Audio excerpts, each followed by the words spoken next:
వాళ్ళ వాళ్ళ మనోనేత్రాలకి సాతాను గుడ్డితనం కలుగు చేశాడు చాలామంది క్రైస్తవులకి. మీరు ఎక్కడికి వెళ్తున్నారు ఆదివారం అంటే, మేము ఆరాధనకి వెళ్తున్నాం.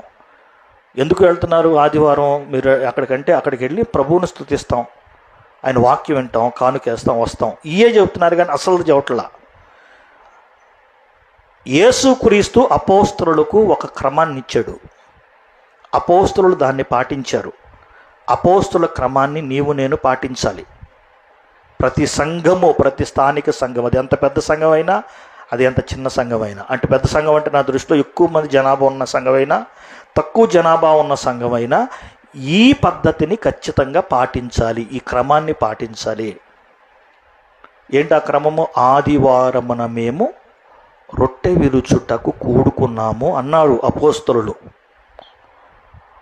ఆదివారం నువ్వు అన్నీ చేసి ప్రభు బలలో చేయి వేయకపోతే నువ్వు అపరాధివే దేవుని దృష్టిలో.